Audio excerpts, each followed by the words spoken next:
ఎంతసేపు చచ్చిపోయిన మొక్కలు చిన్న చిన్న పిండి పదార్థాలు జిగురాసంటి పదార్థాలు ఏం తింటాం అనుకున్నాయో ఏమో గీ బొద్దింకలు మనుషులు తినే తిండిని తినుకుంటా దినం ఎవలో ఒక కంట్ల పడుతున్నాయి. మరి ఈ తాపకు ఎండ్ల దొరికిందో చూడుర్రి.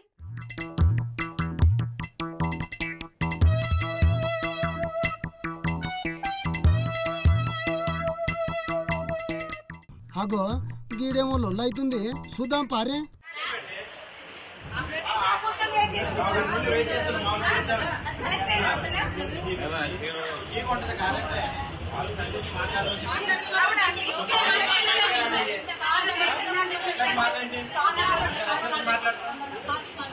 ఏమైందిలా చూస్తుంటే హోటల్ లెక్కున్నది, పంచాయతీ గట్టిగానే అవుతుంది.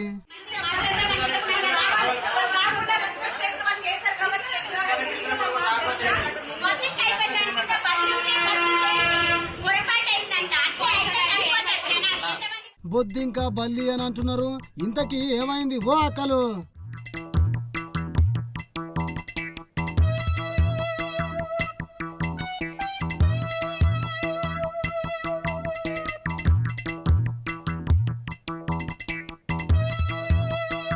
వామ్మని చూసిర్రా, ఇడ్లీ మీద ఏమో ఉంది, చూస్తుంటే బొద్దింక లెక్కనే కొడుతుంది అనుకుంటుర్రా.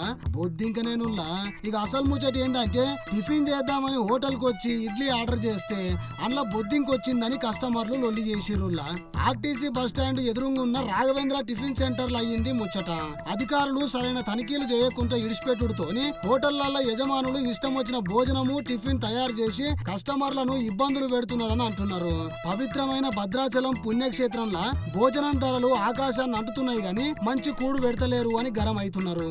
ఈ హోటల్ మీద గతంలో మస్తు ఫిర్యాదులు వచ్చినాయి, అయినా అధికారులు చర్యలు తీసుకోవడంలో నిర్లక్ష్యం చేస్తున్నారు అని అంటున్నారు భద్రాచలానికి పోయిన జనాలు.